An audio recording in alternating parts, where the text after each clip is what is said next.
लोकसभा चुनाव को लेकर भारतीय जनता पार्टी पूरे एक्शन मोड में नजर आ रही है, जहां दिल्ली स्थित भाजपा मुख्यालय में केंद्रीय चुनाव समिति की एक बड़ी बैठक देर रात तक चली,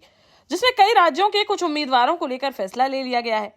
जिसके बाद माना जा रहा है कि 1-2 दिन में बीजेपी अपनी पहली सूची जारी कर सकती है, जिसमें वीआईपी सीटों पर कई बड़े नेताओं के नाम शामिल हो सकते हैं।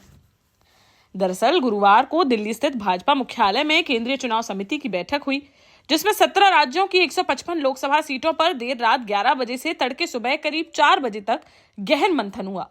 इस बड़ी बैठक में PM Narendra Modi, Amit Shah, Rajnath Singh, CM Mohan Yadav, CM Yogi Adityanath समेत बीजेपी शासित राज्यों के सभी मुख्यमंत्री मौजूद रहे, जिसमें कई लोकसभा सीटों पर उम्मीदवारों के नामों पर मोहर लगा दी गई है।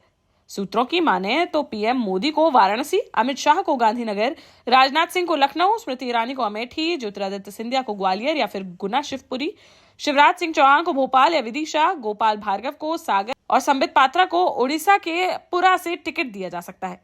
इनके अलावा भिवानी बल्लभगढ़ से भूपेंद्र यादव, कोटा से ओम बिरला, नॉर्थ ईस्ट दिल्ली से मनोज तिवारी और पश्चिमी दिल्ली से परवेश वर्मा को चुनावी मैदान में उतारा जा सकता है। साथ ही भाजपा सूत्रों की माने तो भोपाल, इंदौर, ग्वालियर, जबलपुर और सागर में मौजूदा सांसदों के टिकट काटकर नए चेहरे उतारे जा सकते हैं।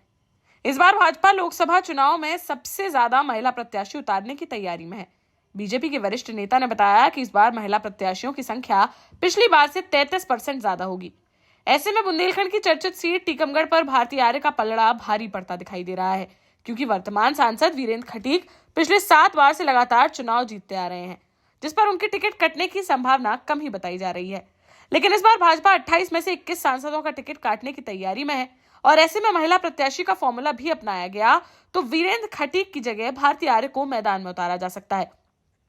आगामी 1-2 दिन में जारी होने वाली बीजेपी की पहली लिस्ट में मध्य प्रदेश के 12 से 15 प्रत्याशियों की घोषणा हो सकती है।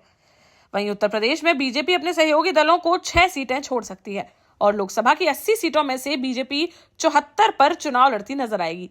जबकि अन्य 6 सीटें अपना दल, आरएलडी और अन्य पार्टियों को दी जा सकती हैं।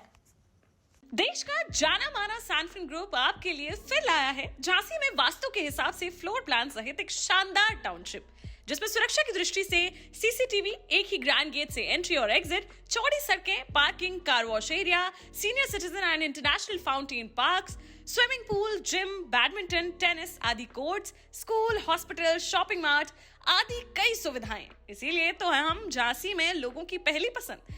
12 साल पहले अपने स्टार्टअप के साथ ही योग्य नेतृत्व, अनुभवी टीम और सक्षम सेंट्रलाइज और उत्तरदायी प्रबंधन के बल पर सबको घर गुणवत्ता के साथ समय पर घर की योजना के तहत सैनफिन समूह ने बहुत ही कम समय में 1500 से ज्यादा यूनिट्स को दिया है कब्जा। समय पर डिलीवरी से हमारे ग्राहकों में बड़ा है विश्वास और मिली है संतुष्टि। सैनफिन समूह ने बहुत कम समय में Sanfin Ashok city, green homes residency, green homes city, Sanfin Ashok valley, Delhi public school, Sanfin शाखा, केन सैनफिन अस्पताल सहित कई अन्य परियोजनाओं के साथ नई झांसी के निर्माण में स्थापित किया है एक बड़ा मुकाम। तो आप भी आज ही आइए अपने परिवार के साथ और कीजिए अपने सपने साकार।